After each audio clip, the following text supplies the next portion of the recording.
Good evening, everyone, and welcome to this session. Before we begin the session, let's say a small prayer. Let's sign ourselves in the name of the Father, and of the Son, and of the Holy Spirit. Amen. Lord, we thank you for all the blessings we have received today. We thank you for this beautiful day. We also ask you to shower your blessings on Father Tony and all the youth who are attending today's session. We pray that we make the most of today's session. This prayer we make to Christ our Lord. Amen.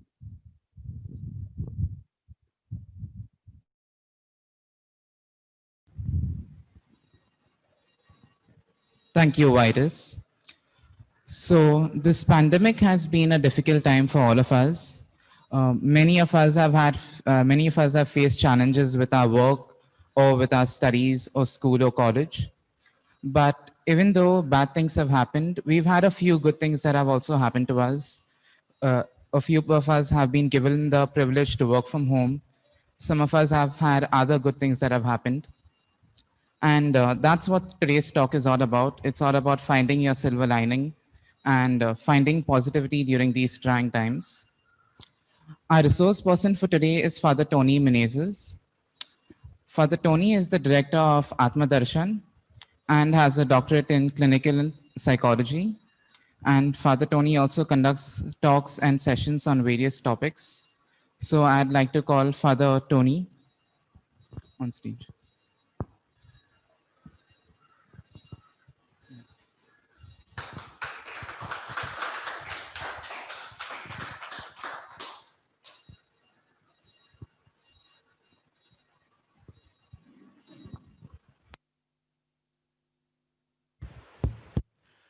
Good evening, dear friends, especially the youngsters out there.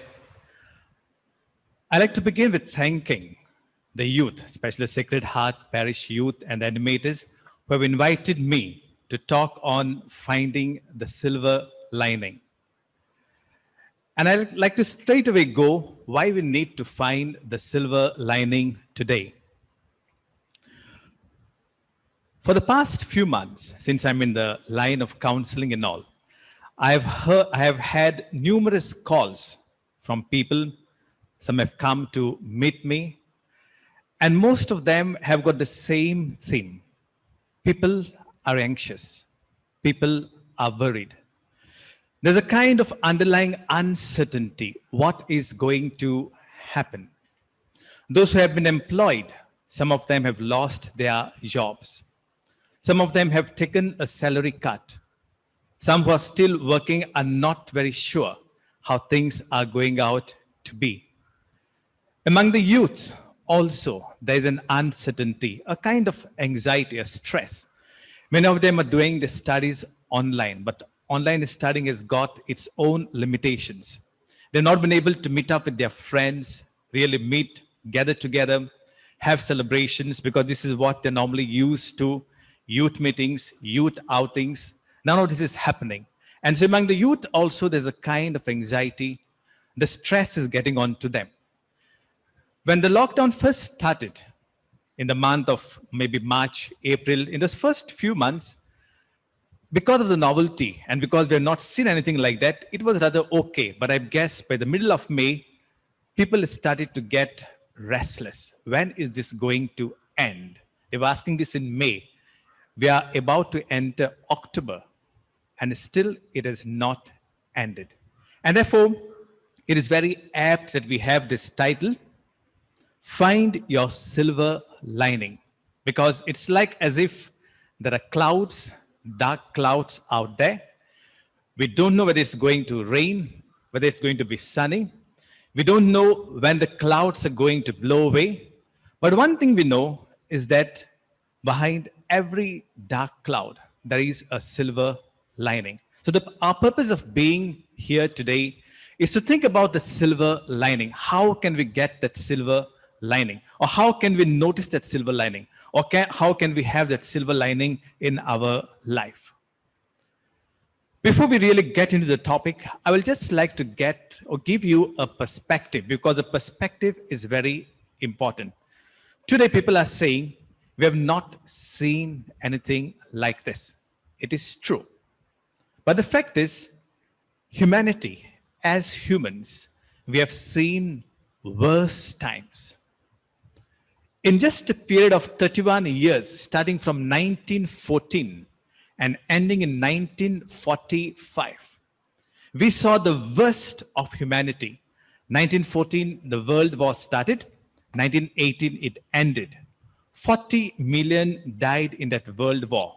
Since we're used to lakhs, it amounts to 400 lakhs people died in the war, without mentioning the tremendous damage, the damage that took to cities and people and all of that. So that's the First World War. Immediately after that, we had the Spanish flu. These days we have been hearing about the Spanish flu, where around 50 million died. That is 500 lakhs, a tremendous amount of people. Then in 1930 was the great worldwide depression, where people lost their jobs, they were homeless, where people became poor, people lost their income overnight. So again, a tremendous amount of suffering. And then in 1939 till 45, we know the Second World War, where 80 million died. That's 800 lakh people dying in a period of 31 years. Now I'm telling you this because the greatest progress among us as humans began after this, after the Second World War. All that we see today, the kind of excellence in technology, the excellence that we see maybe in the way we build, in the way we live, all happened after these great tragedies that took place within a span of 31 years. And therefore, humanity is not a stranger to tragedy. We are not strangers to things not going our way. And probably our becoming or what we are, it lies in the fact that every time we have been struck down, we have learned how to wake up. We have learned how to get up. We have learned to walk. It's as if kind of nature or anything gives us a blow. We fall down, we roll in the mud, we start walking. So that has been our nature as humans. And if let's talk about this on a positive note. We have been there, we have seen that, we have faced all these kinds of trouble, and we have overcome all of this. And this pandemic, though none of us who are here, and none of you who are watching, or none of you who are participating have ever seen anything like this, we need to be positive about this. We need to be optimistic, having that hope. Yes, we can face this. Yes, we can learn how to adapt to this. Yes, we can learn how to move forward bravely in spite of everything happening. Because we as a human race have seen worse things. And I mean, this worse kind of things, we have learned not only to exist, we have learned to flourish. We have learned to flower. We have learned to bring in our best. I just mentioned in a gap of just 31 years, all these tragedies, all these 4 tragedies took place. And it was immediately after these tragedies that the technology, that all of that began to flower, began to flourish during these particular times. And therefore, without doubt, I believe all of us can get through this tragedy, can get through this pandemic.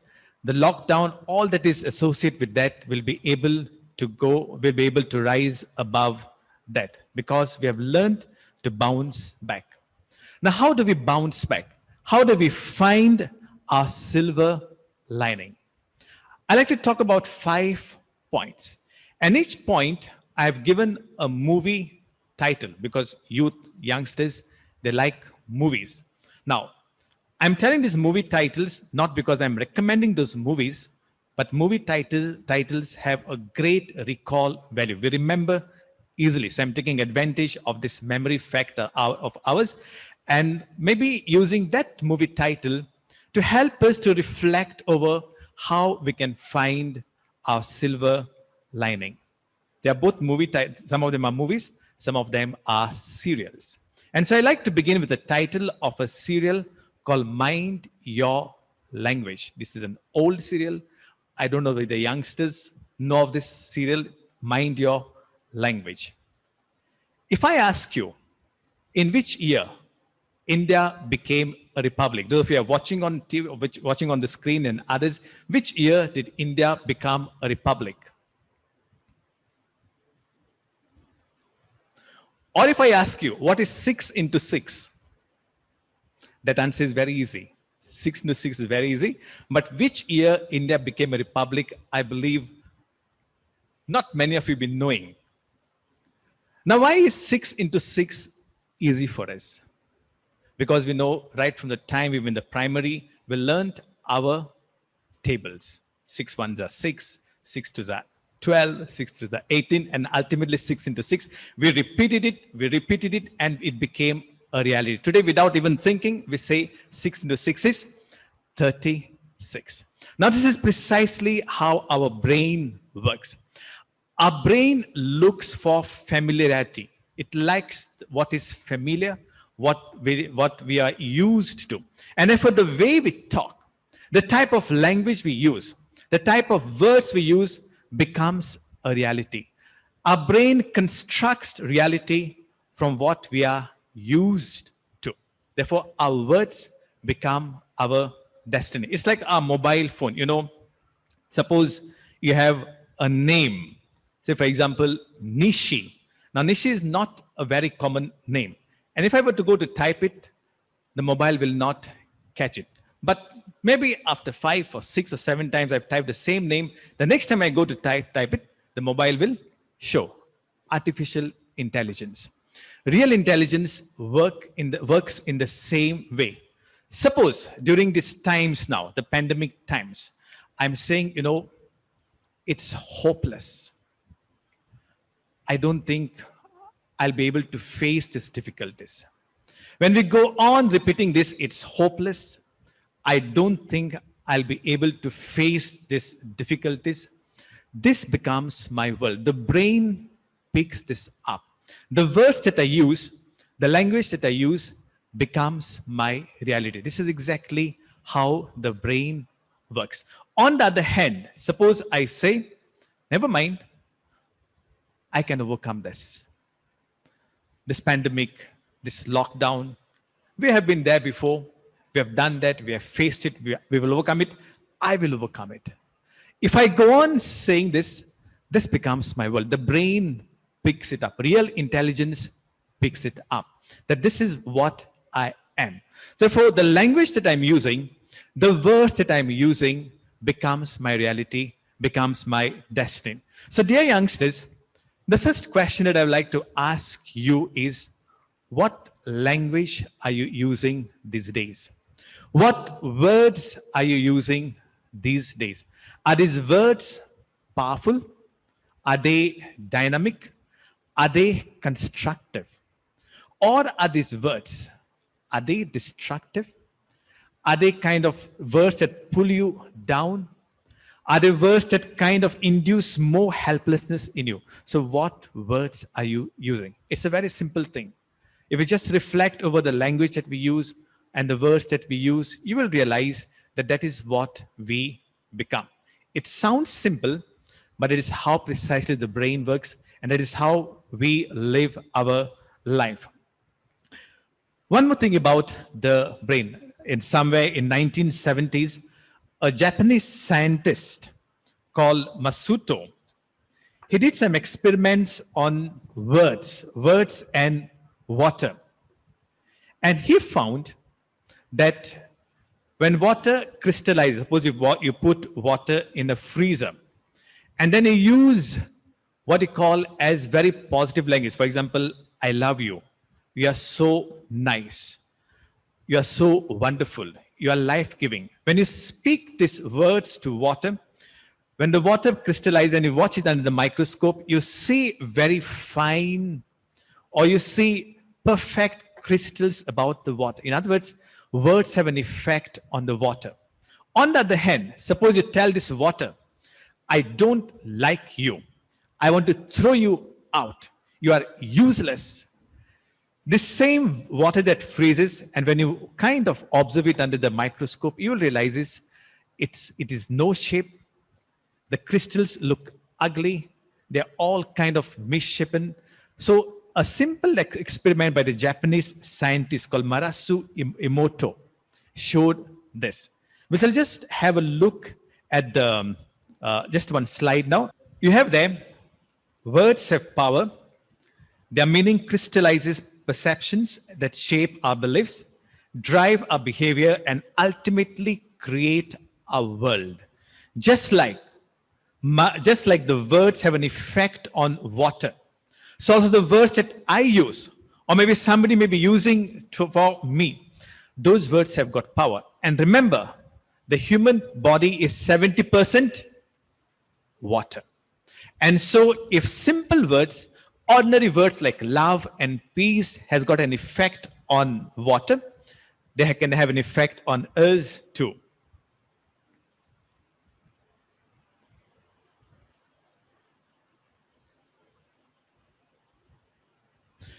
If you look at a screen, you see the water crystals over there. Just look at that. See compassion. When you speak compassion to water, see the crystal it creates. Thank you, wisdom. Down below you have heavy metal music. The type of crystal it creates, I will kill you. The type of crystal it creates, you fool. The type of crystal it creates in water. And the last slide you see over there, water after and before prayer. So even prayer has got an effect. So after prayer, that's the top slide, you see the type of crystal that are formed. And below, water before prayer. So in other words, a simple experiment tells us how water or how words have an effect on water. As I mentioned to you, we are 70% water. Imagine time and again, somebody close to you calls you, you're stupid, you're foolish, you're good for nothing, nothing is going to good come out of you. You'll realize that becomes a self-fulfilling prophecy for you. That is how we are going to be. On the other hand, encouragement, kind of words that lift us up, words that tell us, I'm there for you, they create a different kind of destiny for us. And so, my dear friends, dear youngsters, knowing that words have power, knowing that words create a destiny, mind your language. Ask yourself, what's the language I'm using for myself? Is it a language that pulls me down, or it's a language that lifts me up? More important, what is the language you are using for your friends? Now, many of us are not, the youth, they're not meeting together. But when you send a message, when you talk, what is the language you are using? Is it a solidarity of sadness and pity and hopelessness and helplessness? Or do you create a solidarity through your message, through your WhatsApp, a solidarity of togetherness, of hope, of positivity? I'm there for you. Don't worry. I'm praying for you. So what's the language that we are using? And therefore, the first step to find the silver lining is mind your language. Check your words. The brain gets used to patterns. The brain likes the familiar. So if you constantly use negative words, the brain is going to create your destiny. If you constantly use positive words, that's the destiny that is going to become. And so in these difficult times, let us make an effort to use words that are uplifting, to use words that help us, that help our friends. So this is what we call as mind your language. The second point that I like to use, or the second movie title that I would like to give you, is Life is Beautiful. Those who are on the screen, have you watched this movie, Life is Beautiful? Okay, I'm not going to go into the movie, but the movie basically is about a family, a father, mother, and a child in the difficult times of the Second World War. And the movie shows how even in extreme situations, dehumanizing situations, terrible situations, the father chooses what is good. The father chooses what is best for his son. I'll just like to play for you a clip. It's a clip about Bala Subramaniam. All of us know him. He's a great singer. Just passed away 3 days back. I just came across this clip yesterday and I was touched by this clip. This clip simply tells us how Bala Subramaniam, because he chose what is beautiful, because he chose what is best, that is what ultimately he began. My knowledge, the maximum influence I had on me was Muhammad Rafi Saab. Why Rafi Saab, you may ask me.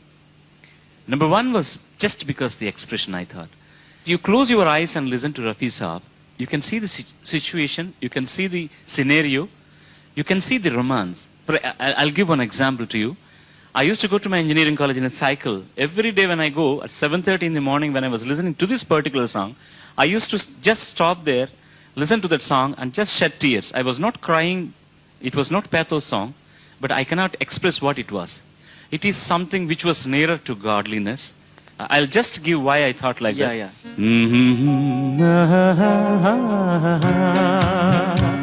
सावन की घटा छाई ये देख के दिल झूमा.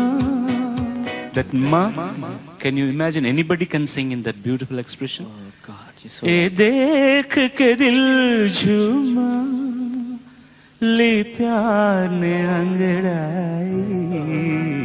You can see that man is coming to your ears and caressing and singing with a smile. If this is the heroine, who will not fall in love with that hero if he can sing like Rafi Saab? My God, he's so right. He's so right. And I heard he was such a good human being also.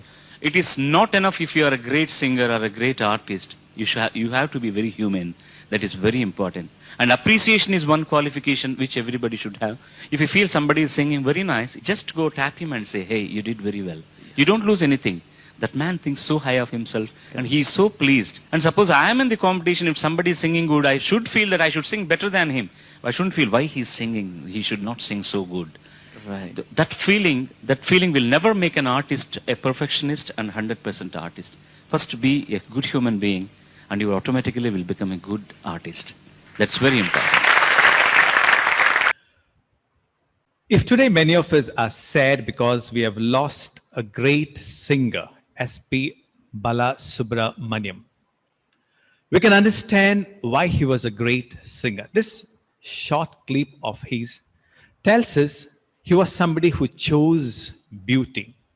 He chose to listen to those things that gave him kind of hope, things that challenged him, things that brought out the best in him. He listened to Muhammad Rafi, another great singer. And because he admired him so much, we realize because he chose the best also came to him. So also in today's world, we have a lot of choices before us. We can choose the best, we can choose the good, we can choose the bad, we can choose the ugly. What am I choosing? In this particular point, I will especially like to focus on social media because youth and social media, they're like almost two sides of the same coin. In the hand of every youth, you will see a cell phone. Now, what are you watching? What are you forwarding? What messages are you sending? What are you creating? What are you saving? What are you watching time and again?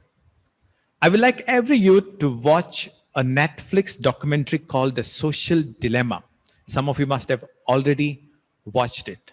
And this documentary is hosted by those who are working in top companies like Google and Facebook. And they tell openly how all these big companies, their one agenda is profit. Behind everything, it's all about money. And how do we make money? By seeing that you are constantly looking at the screen endlessly. This is how we make money. And the documentary explains how it is all done. Now, keep in mind, Facebook, Google, they're not bothered about morals.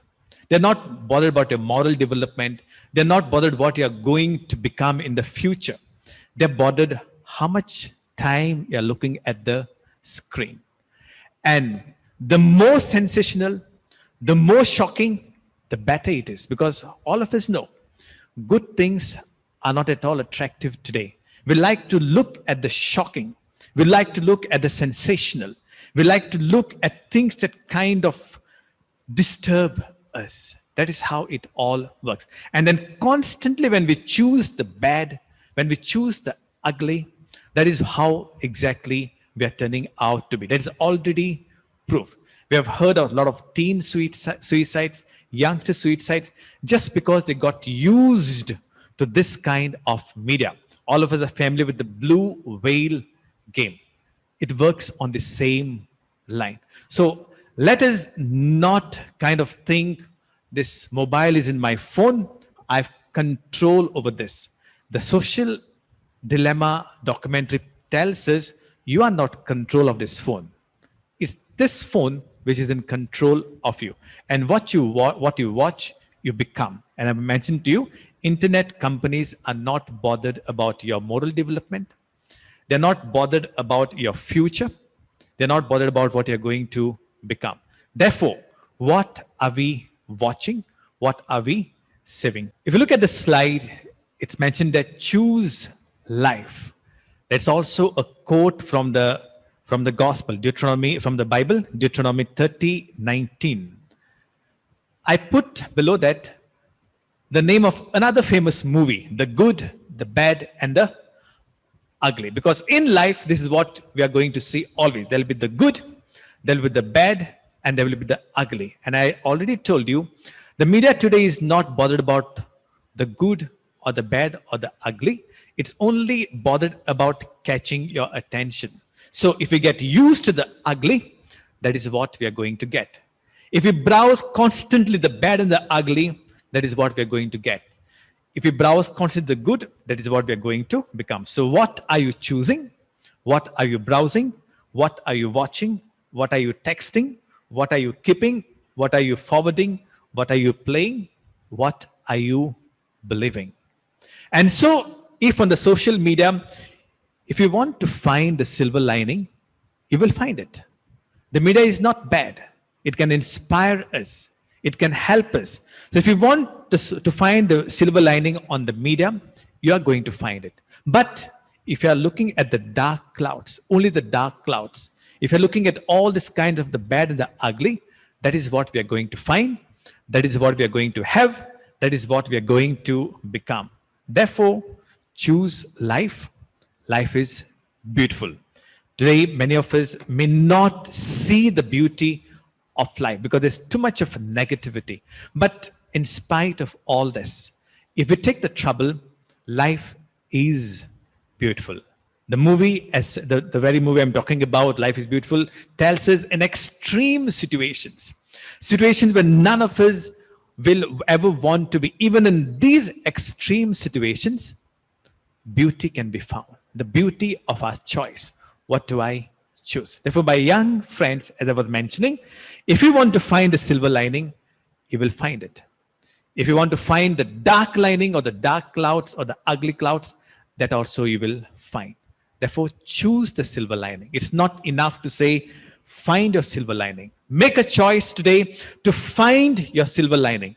You are going to find it. So that's the second movie, Life is Beautiful. The third way to find the silver lining is through our friends.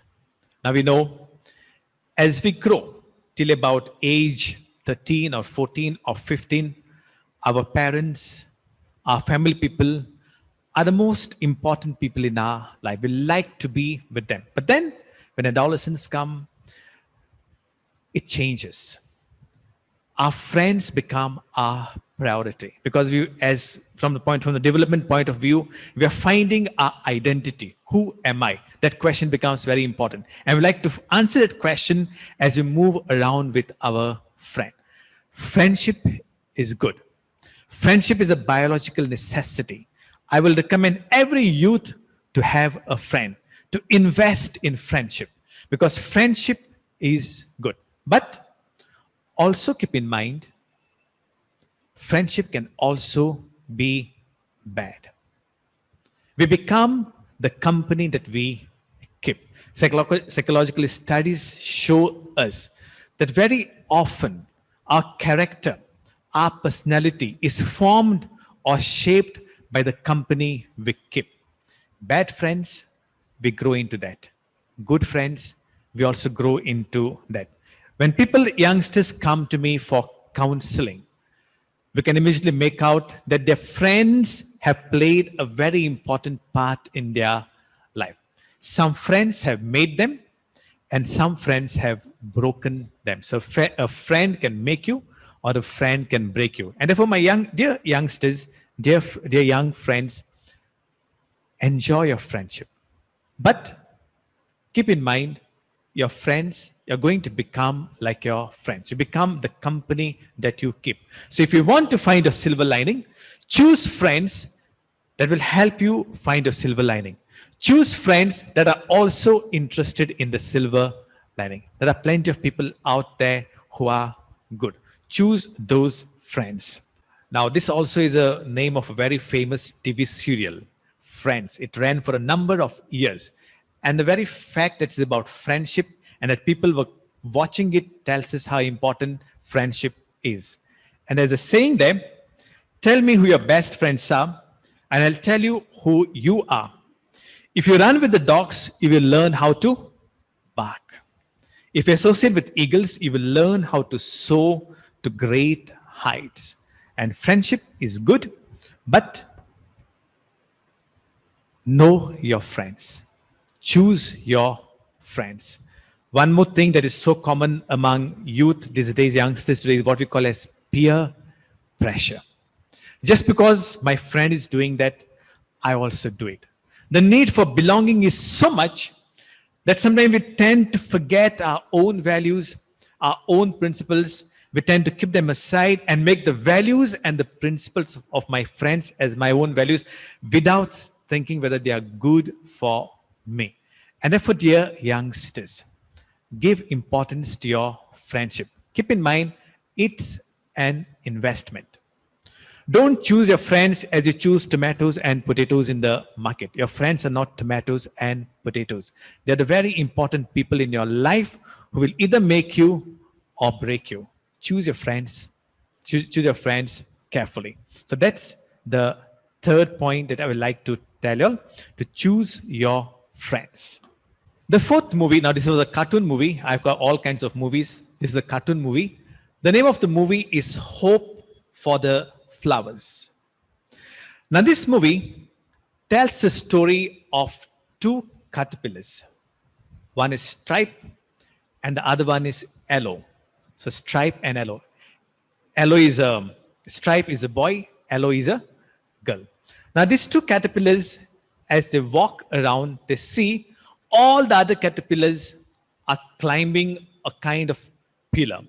And they also want to climb because everybody is climbing. They want to see what is there on the top. So both of them start climbing. But as they start climbing, they realize it's not a very good thing because we are like kind of stepping over the others. We're pushing. It's like our local train in Mumbai. Push and pull, all of that. So they get not very happy with it and they come down. But Stripe by all means want to climb. So he leaves Aloe behind and he climbs. And one day he finally manages to reach the top. And when he reaches the top, he looks around and is disappointed because all he sees are pillars and pillars of caterpillars all trying to climb up. So he sees nothing inspiring. So he comes down. Meanwhile, Aloe, who was down below, begins to reflect over her life. What is this life all about? It realizes life is not just this. There must be something beyond. So it rests. It kind of forms a cocoon around itself. And after a few days, it comes up as a beautiful butterfly. And now it no longer needs to climb because it can fly. Dear youngsters, keep in mind, you are meant to fly. You're not just meant to join the rat race. There's a seed of hope placed in each of your hearts. What are we doing with this? Hope is important. A dream is important. All of you, I'm sure, have a dream. I want to be this, or I want to be that. I want to achieve this in my life. This is my target. By age 25, I want to reach here. By age 30, I want to reach here. But very often, as we progress in life, our dreams die because we start looking at others, because we start comparing ourselves. So never lose hope. When it is dark, when it is raining, when it is cloudy, don't lose hope that it is going to be like this. Therefore, as we saw over there, behind every dark cloud, there's a silver lining. Hope is important. As they say, if you lose money, you lose much. If you lose your friends, you lose much more. But if you lose hope, you lose everything. And so during these times, the lockdown times, the pandemic times, when people are losing their jobs, when the future is uncertain, when there is a lot of discord, maybe even in our families, when people we know are kind of affected by this coronavirus, when there is fear in us that I may also get this virus. So when there's so much of uncertainty, hold on to hope.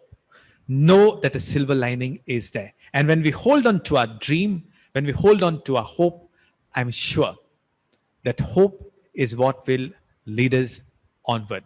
Hope will kind of take us onward. Obama, when he became the president, just before that, he released his very famous book, The Audacity of Hope. And remember, his slogan was, "Yes, we can." America at that time was in a kind of doldrums. The economy was sinking. Everything seemed hopeless. His simple slogan was, "Yes, we can." So also today, if we have the same slogan for ourselves, in spite of the darkness, in spite of the disappointment, in spite of the uncertainties, in spite of the fears, yes, I can. Yes, we can. When we're able to inspire other youth, yes, we can. Sacred Heart Parish youth, when you meet on social media, yes, we can. We shall overcome. I think that is something great. That is how we find our silver lining. It's not difficult. If we are able to make a dark world, we can make a bright world. If somebody is able to say it's hopeless, it's the same as saying there is hope in it. It is just a matter of perspective. It is a matter of choice. What do I choose? So hope for the flowers. A caterpillar becoming a butterfly is hope for the flowers because it's going to go from one flower to another flower, and thus flowers multiply. We are meant to be people like that, especially the youth. You all are hope for other people. The youngsters, you all are the future of the next generation. So you are the hope for the next generation. Just like the caterpillar is a hope for the flowers, you are the hope of the future generation. So keep that dream in your mind. Look for your silver lining. So that's the one. So keep in mind, this is a cartoon movie, Hope for the Flowers. It was originally in English, but then translated in a number of languages. Watch it. It will give you hope. You will realize your place in the world. And then the last, and I hope all of you will like the last. The name of the last movie is Oh God. It was a 1970s movie, a very famous movie at that time. And the whole theme of this movie was God is found in ordinary places, ordinary situations, ordinary people. All that I have to do is to be open. Keep my eyes open. Keep my ears open. Because the person sitting next to me, somebody I find on the street, can be God's representation to me. So I learned to live with that sense of the sacred, that God is there for me. I learned to connect to the sacred, to the divine. Every culture, every civilization have had a sense of the divine, because deep within us, we realize this is not just me. There is somebody watching over me. And as long as we remain with that consciousness, there's somebody watching over me, I believe there is hope for the human race. I believe there's always a silver lining. Even scientific studies tell us that faith and prayer help us to experience greater health physically, mentally, and psychologically. People who spend a long time in prayer, meditation, silence, it shows that that brain area somewhere over here gets activated. This is the area which creates our sense of self. Who am I? And therefore, if you want to change your sense of self, so say for example, today if you're feeling hopeless, if you're feeling like a failure, if you're feeling lost, if you're feeling I don't know what is happening, confused, a time period of meditation, of prayer, activates the center of our brain, which helps us to reconstruct ourselves, reinvent ourselves. This is the power of prayer. So, youngsters, I know most youngsters, almost every youngster of our parish, they're very prayerful. When I see them, when I meet them, many of them are quite kind of prayerful. I see many of them reading the Bible or some prayer book and all. This is good. This is good. But real prayer, when we go down, when we learn to connect to the divine, to the sense of the sacred, that is what is going to change us. So learn to live with that sense of the sacred. God is watching over us. We learn to bow down before this God. And when we pray, especially when we meditate, say for example, a simple meditation phrase that Jesus said, peace I live with you, my peace I give you. Constantly when we meditate on this sentence, peace I live with you, my peace I give you, you realize half an hour, you go on repeating it, you go on meditating it. That's going to create a tremendous amount of peace for you. This is not hearsay. Science has proved this. How the brain activity changes, how we change. So just to check whether all of you took part in the Mass today, Sunday, whether you took part in the televised on the online Mass. If you remember the second reading, it was about Paul telling us, be of the same mind as Christ, who emptied himself, took on the form of a servant. And that is what I would like to end with. Be as the same mind of Christ. Let us empty ourselves maybe of all the negativity we have accumulated. Let us empty ourselves of all the negative things others might have said to us. Let us empty ourselves of the negativity that we have in the social media. Today's social media has got a lot of negativity. The type of news we read, the type of channels we watch, the TV channels, the type of TV anchors that we have today, they flourish on negativity. We have to empty ourselves of all this. It is when we empty ourselves that we allow the sacred within us to connect with the sacred that is outside us. The image of God that is there in us becomes one with the God that is there in and around us. So my dear young friends, I would like to end over here, but I'd like to end by telling it's not difficult. Finding your silver lining is not difficult. It's just a matter of changing your perspective. It is just a matter of remembering the 5 movies or serials. So the first serial is mind your language, choose your words. The second is life is beautiful, choose life. The third is friends. Choose your friends. You're going to become your friends. The fourth is hope for the flowers. You are the hope for the future generation.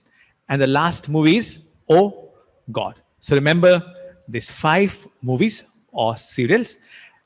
Try to reflect over them, and I'm sure this is not going to be difficult. In nature, every dark cloud has a silver lining. Let us realize in our lives, dark clouds are not meant to last. They'll blow away and we will find our silver lining. Thank you very much.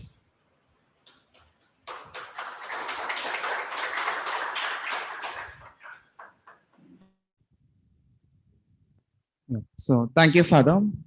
The session was very informative and insightful.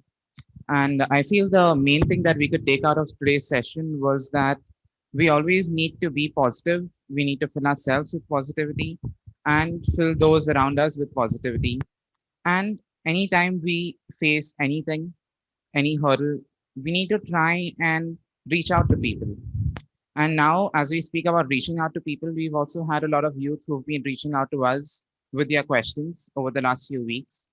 So, and if any one of you, if any of you all have any questions, feel free to drop them in the chat box. Now I have Andrea and Adit, our youth, with me. So they will be interacting with Father and asking him your questions. So over to you.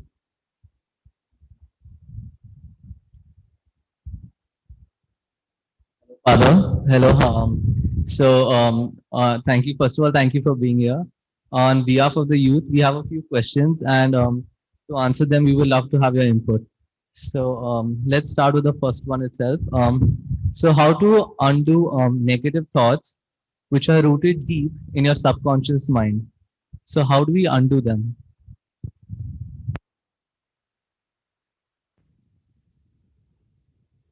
You have used two words or two terms. One is negative thoughts, other one is subconscious mind. Now, when we talk about the subconscious mind, what we're basically saying is they're deep rooted. They're there. There have been maybe situations, circumstances, what people have said to us, all that have kind of made them to be there in us. Now, keep in mind, they're not just there. It is not automatic. It is because of environmental factors. So what has been the principally what has been put there can also be removed. Now, how to remove it? When you remove something, you need to replace it. You need to replace with positive thoughts. This was when I was talking about words. Like for example, our words become our destiny. So you have to kind of counter the negative thoughts, the negative words, maybe with positive word. Say for example, if I am feeling I'm a useless fellow, others are better than me. Now that I have imbibed over a period of time. It is only by countering it. Now there are in counseling and all there are different what you call techniques. Like there is rational emotive behavioral therapy, cognitive therapy, which help us to counter this. In simple language, it will simply mean I counter, or I kind of use maybe different techniques to tell myself this is not right, this is right. I'm not this, I am this. So it is by maybe countering, by replacing negative with the positive. Yes. Father, just now, as you said about countering, so do you have any particular words or sentences which youth could use currently, like affirmations or any positive quotes daily as a practice or an exercise which will help them? So, Affirmations, I mean, you use the word affirmations, and I know a lot of youngsters use affirmation like I can do it, I'm lovable, I'm nice, I'm capable. I think some very, very easy things would be like I'm capable, I can do it, I will work hard. So simple affirmations can be quite effective actually. In fact, sometimes we kind of ignore them saying it's too simple. Is it too simple? We ask ourselves. Can change happen simply by telling myself I'm good, I'm nice, I am capable, I am powerful? In fact, that's how we work. I told you, our words become our destiny. If wrong language has made us what we are, why not the right language? The logic is simple. The logic is the same. If we have been formed by bad words, why not by good words? If we have been conditioned by the negative, why not be conditioned by the positive? Like that, yes. so the second question we have is how do we deal with an obsessive compulsive disorder thoughts? Because as soon as these thoughts come in, you are immediately flooded with a lot of anxiety and fear, which the youth are going through nowadays. So do you have Okay, okay. Now you have talked about obsessive compulsive. What's the word you use? Okay, obsessive compulsive disorder. Now that is a disorder which is diagnosed actually. It's diagnosed. But I believe you're talking more about the milder form. like constant, especially, I mean, is these days people are having this kind of persecuted by this kind of thoughts, like what's going to happen? It's not going to succeed, something like that. I'm not good like that. So what I would say is, now behind every obsessive thought or a compulsive kind of disorder lies anxiety. Anxiety is the root cause of obsession and compulsion. Therefore, the first thing to find out is, what is it that is kind of making me uncomfortable? Now, take for example, now say suppose you are in your second year. Okay. Now you may think you're worried about your second year, about maybe your exams, about your studies, about your career. That is what you call as the superficial worry. Now, if everything was okay with you, you would not have worried about the exam. You would have been able to face it realistically. But what is happening beneath? There's an anxiety. Now that anxiety can be related to the childhood, related to something else, related to something wrong that has happened to you, whatever it is. And this anxiety is not taken care of. So it kind of builds up, and then it kind of projects itself as an obsessive compulsive thought or maybe a behavior. So the root will be to find out what is really disturbing me. What is it that I have not kind of faced in my life? What am I running from? What am I escaping from? If you are able to kind of pinpoint that and face it, I believe we'll be able to take care of this, what you call the obsessive compulsive thoughts or behaviors. So again, I'm mentioning that obsessive compulsive thought, that's not the problem. It is just a symptom. There's something underneath that I need to look into. Thank you, Father. Father, also, this pandemic has exposed a lot of our weaknesses, which previously we had no idea it was there. So how do we stay positive after finding out all these weaknesses? Like, how do we keep ourselves motivated and control ourselves? Can you tell me one of the weaknesses so that? Okay, so for example, one weakness could be when we were during our work life, we were so involved in our work and all that we didn't even realize that we basically were doing nothing for ourselves, but we were doing everything on based on what society was like. For example, we had to go out here, we are working 20%, so we did nothing to help ourselves, and then suddenly after all these years, we realized, wait a minute, I've not enjoyed anything. So basically, these small challenges, some weaknesses could also be, for example, we used to play guitar before, right? And now suddenly you realize, for some reason you stopped playing guitar for so many years. And now once this pandemic started, we had more time with us. After we found out that, we've almost forgotten this. And then suddenly you realize, wow, this is something I knew so well. What happened now? Why am I suddenly getting? So how do I stay positive and be, motivated through this, weakness? Okay. I'll take the first thing that you mentioned to me. You said when the pandemic started, probably because of the time that we had, we kind of looked into ourselves and we realized how our lives were so much controlled by outside factors, can be like the media. And then you realize this life I was living, it was not my life. It was a Google life, it was a Facebook life, it was a TikTok life. What else? Instagram life. So it's like I'm controlled bits and pieces by all this media. And now suddenly you kind of realize, who am I? Who am I? So especially in this time, people can feel lost, because especially for youngsters, identity is very important. Who am I? That is very, very important. And if that question is not resolved, who am I? Then it's like we're always caught in between. We're neither here nor we are there. Therefore, what you're told is very important, that you accept the challenge. Don't be afraid of it. Now, what can happen sometimes, because you feel uncomfortable with this question, and by the fact that you have not really discovered yourself, we can turn to substitutes. What are substitutes? Or work. So basically, substitutes. Okay. It can be like, I can drown myself in watching movies. I can Netflix drown and, myself in what you call playing video games, yeah. because I'm not able to face myself. So I can look for what you call mechanisms, routes, which are not, we call it maladaptive coping mechanisms. I feel uncomfortable, so let me kind of play video games. But that is not an answer. That's not an answer, because that is going to put you more into. And therefore, even though it is uncomfortable, spend time with yourself. Face it. There's say, face your fears, face your discomfort. We will learn a lot. Life has a lot to give. So my thing will be, Do not be afraid, however uncomfortable it is, however wrong. Sometimes it can so happen you can discover things about yourself which you don't like actually, and you don't realize, oh, this is not who am I.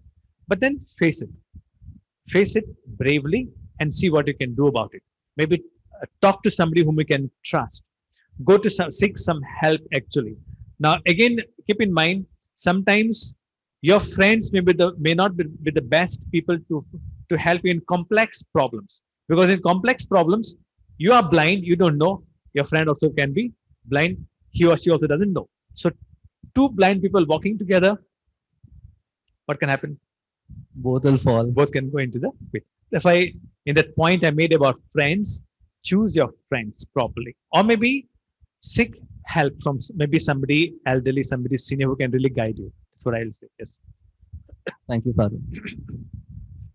So, Father, right now, majority of the youth are facing this very burden of emotional turmoil, and at the same time, you have a lot of other things happening around you, like your career, your family pressure, your studies, all of this happening simultaneously. So now, when you're already suffering emotionally, so first you deal with your emotional baggage, or simultaneously work on your emotional and the things happening around you. So you work together, or first you just resolve yourself and your emotional needs. Okay, good question. You're talking about personal difficulties, especially maybe feelings of sadness, fear, things. And you're Right. talking about real life issues, career, work, studies, exams, tests, all of that. And so what to face first? I would say you can do both things simultaneously. Important thing is we need to, the thumb rule is resolve your personal issues first. But then by the time you resolve your personal issues, these things can become bigger and bigger. They can take a life of its own. So both these things can be done simultaneously, but it always helps when you have a sense of balance, a sense of peace, a sense of kind of, I found I found my peace. I know who I am. So having that peaceful mind will help you to face the other things. So both these things can complement each other. Actually, there's no hard and fast rule. First this, first then that. But it always helps that I'm at peace. I'm more or less settled or balanced. Thank you. Father, you spoke about balance. So my next question would be, during this pandemic, offices have burdened people with so much of work, and also at the same time, so they're not able to balance their, because suddenly now they are having less time for their friends and family, which they previously had.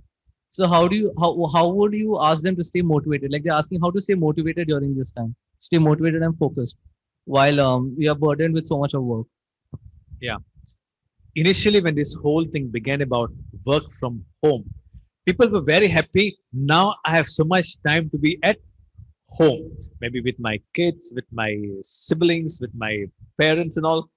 And now they're discovering the opposite. Some are more busy than when they were at, going to the Work. office. At least you go to the office, you work there, you come back, and then you are free. But now it's like endlessly these things goes on, and people have. I've heard a lot of people, seniors, adults, talking the same, like talking what you are saying. Now, now this is what you call more a job centered issue, like how these things work. So the only thing that can be handled is when they will learn to maybe dialogue with the what you call with the employees. So it's a technical problem.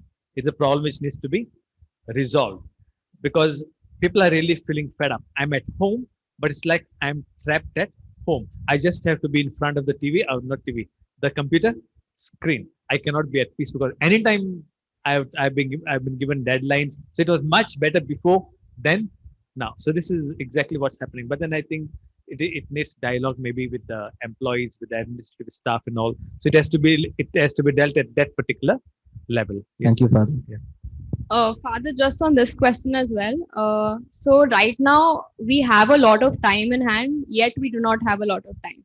So it's like it's on the same page.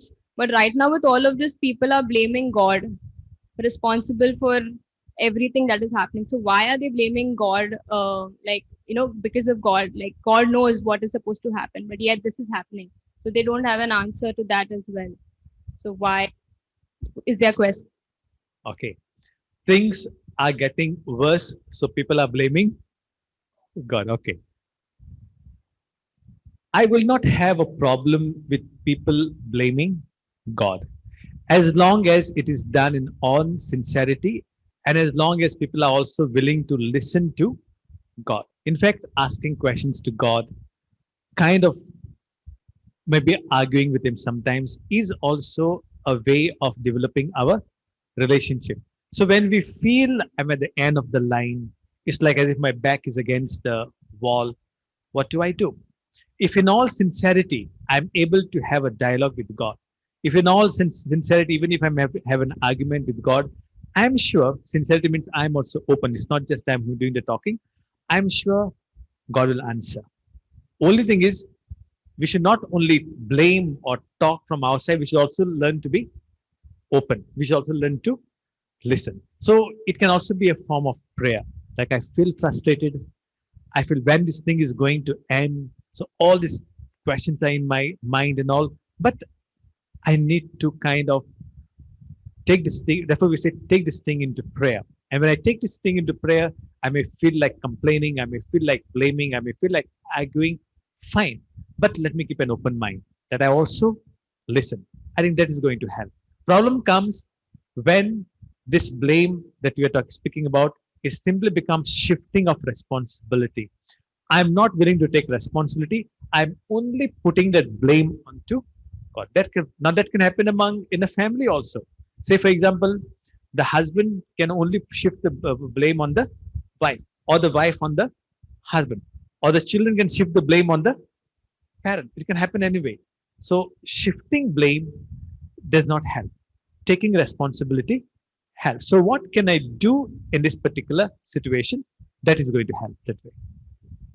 Thank you, Father. Father, we spoke about understanding ourselves. And also what I realized is, and another question was, so when we start looking inwards, we come face to face with our past, and sometimes it's not always peaceful. So how do we break peace with our past, and how do we start a new journey? So that was like the question. Okay. Good question. Now, this realization will come to you when you reach your 20s, 20, 21, 22. When you realize, when you look back, look inside you, you realize it's not all that great.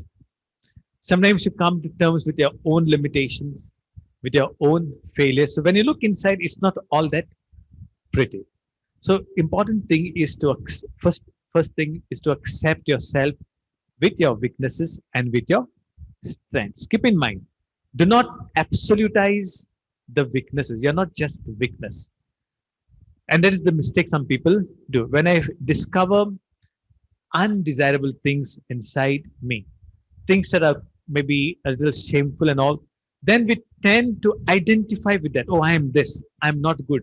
I did this wrong thing. So we tend to identify with what is disgraceful in me, not knowing that the graceful also exists in me. So one way of handling that what is not right, that what is wrong, is also to realize that there's something good in me. And when I learn to affirm it, confirm it, that is going to be helpful. That will help me to rise up. So important, do not identify with the undesirable things in you.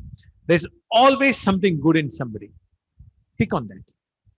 Tell yourself, okay, I may not be good in this, but at least in one thing I am good. At least I'm in talking to others, I am good. At least in drawing, I am good. At least in playing football, I am good. That becomes a starting point to think positively about yourself. So do not absolutize what is wrong. So Father, like unlike before, now in and out we all are with our family members, like day in and out, which sometimes gets overwhelming. And now if you look at our family, we have a generation gap of parents, grandparents, the youth. So how do we maintain peace and avoid friction amongst each other, because It's not like before wherein you were out in the morning and come at night. So now whole day being together, it creates a lot of friction and also the age gap. So how do we balance it? I'll take your question a little further because just yesterday's Times of India, it had an editorial about domestic violence. So I'm also including domestic violence into this because the statistics show that domestic violence is increasing these days because of this precise problem, because the people are together. So violence also is increasing. So how do we kind of tackle the friction? Now, one thing is, this is the reality. We cannot escape from it. Hopefully, the lockdown period will be fully kind of over soon. But till that time, this is the reality. Till that time, this is the reality. So I think there are no easy answers here. Every family needs to look into themselves and say, this is how we learn to live. If we start biting and scratching and pulling each other's hair, you know where it is going to end. So it calls for enlightenment. We cannot exist like this. We cannot have a toxic atmosphere, a poisonous atmosphere in the house. So it depends upon each family. But since the youngsters are here, probably you can take the initiative to bring this awareness, telling your parents, maybe telling your brother, telling your sister, how long are we going to create this poisonous atmosphere? How long we're going to increase the toxicity of our family? Why not we make it more peaceful? Why don't we do things that will help us? Like, for example, praying together, doing things together, helping each other. Now, poisonous activity, a poisonous atmosphere increases when we do not help each other. For example, mother is working in the kitchen, daughter is sitting on the armchair, not at all helping. Father is just watching the television. Son is so you are staying under the same roof, but you're not living together. You're staying under the same roof, but you're not living together. So living together entails challenges. It takes, I am able to face the difficulties. So when each family takes this challenge, I believe it's going to help. And the youth, the youngsters over here, if you take this challenge to really bring about peace, a kind of serenity in your home, I believe a lot can be achieved by your attitude like that. Thank you, Father. Father, also another question is, so basically, we are involved in a lot of activities, but sometimes, in spite of being involved in so many activities, we feel alone. We feel that empty space. So how do we address this situation? Like, how do we we are in a lot of activities, we are here, we're there, but we still feel lonely inside. So how do we address that? I think that is a philosophical question, because at the end of the day, all of us are alone, correct? But I'm not putting philosophy over here. What I'm saying is right. See, when we reflect, when we sit quietly, you realize at some point you're alone. Some things you have to do all by yourself. Some decisions you have to take all by yourself. Some steps you have to take all by yourself. So that loneliness you're talking about, I will say accept it as a part of life, but don't let it cover a big area of your life. Meaning to say, have good friends, spend your time with others, engage in whatever you like, but there'll be a part of you which you always will feel alone. And sometimes this is the part that can become your salvation, because this part is telling you, take responsibility, make your choice. So don't be frightened about the loneliness. Again, I'm telling people today are frightened about silence, frightened about loneliness, and therefore they tend to distract themselves with unhealthy things, sometimes with a lot of, we call it vices. That should not happen. So I will say, if you find yourself as a normal human person, engaging in social activities, having your social life, having your personal life, doing your work, your responsibilities, everything, at the same time you feel lonely, it's normal. It's okay.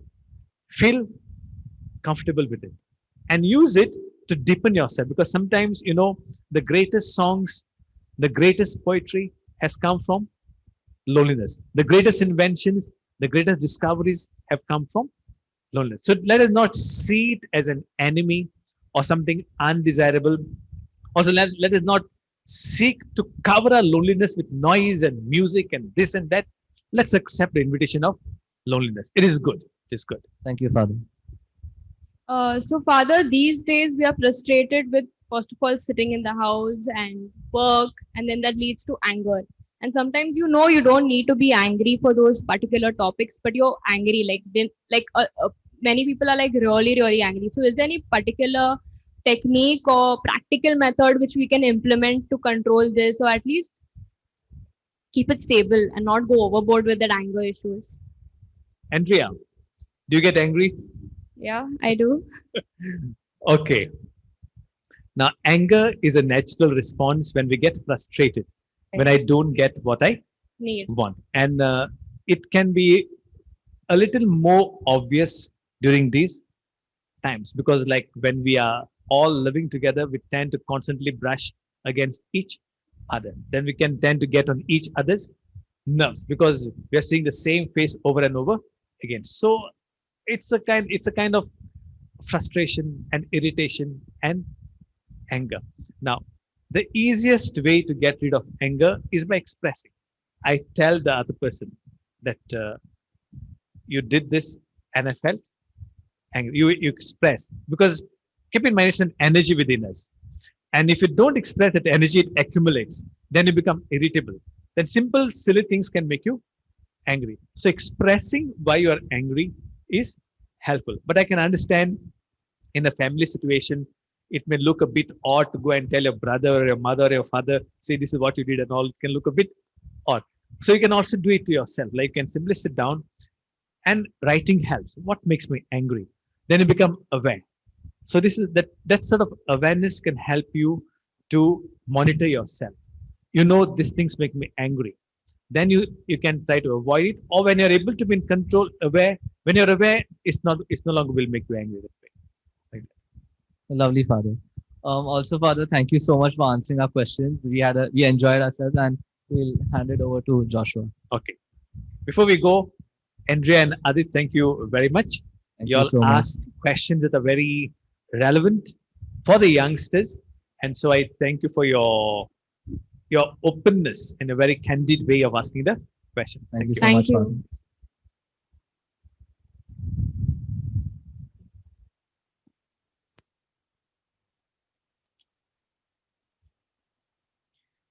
Hi everyone. To start with this, there's a lot of efforts and planning which has gone into organizing this event, and it is my pleasant duty to give the word of thanks. Firstly, we would like to thank God for being with us this evening. I would like to thank Father Tony for consenting so willingly to be the resource person for the session. Father Innocent, our parish priest, for always supporting the initiatives of the Youth Ministry of Sacred Heart, to Father Sundar, our spiritual director.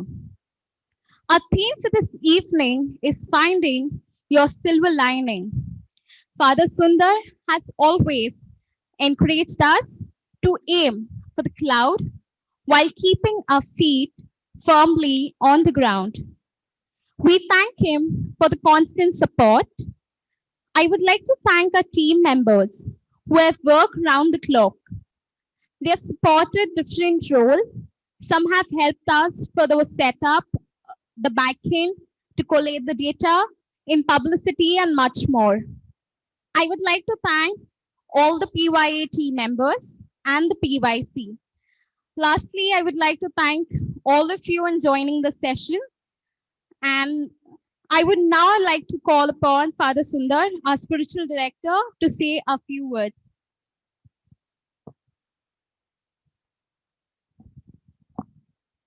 Hello, Father, can I sit? Father, I'm from South side. If you watch all the South movies, finally the rowdy comes. So I'm the final rowdy. So I come to end the session. Dear Father and my dear friends, I hope you had a wonderful time. I like to end with a small story that I recently read. It's about a fish, fish living in the sea. One day it had a doubt and went and asked Father, Father, what is water? Everybody talks about the water, but I don't understand what is the meaning of water. Though the fish in the sea, in the water. So Father said, you are living in the water. This is water. Look around. You see everywhere. This is water. But the fish was not satisfied. So it went to the grandfather and his friends, but still it was not satisfied. No, mother, father, mother, friends. Finally, it went to the grandmother. So grandmother got so angry that it took the fish and threw out of the water. And that is the time the fish understood what is the meaning of water.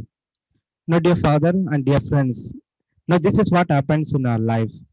Now we have the ability, talents, capabilities to find our silver lining in the midst of dark clouds.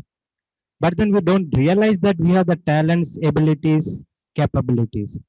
It's only when the life hits us, we are looking at trying to find the silver lining in the midst of the crowd, in the dark clouds.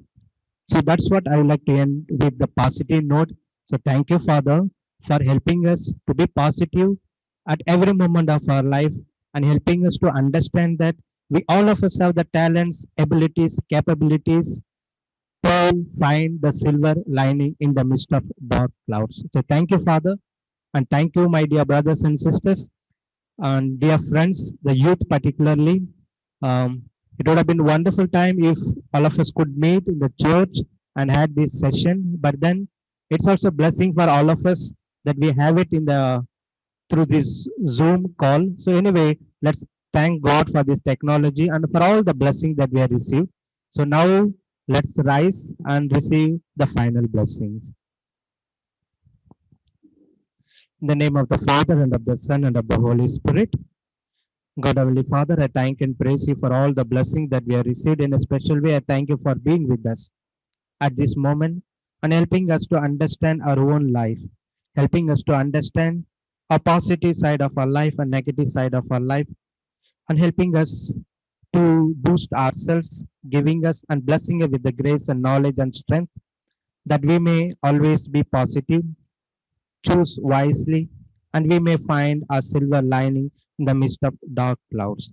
This prayer I make through Christ our Lord. The Lord be with you. May Almighty God bless us, the Father, the Son, and the Holy Spirit. Good night and have a nice time.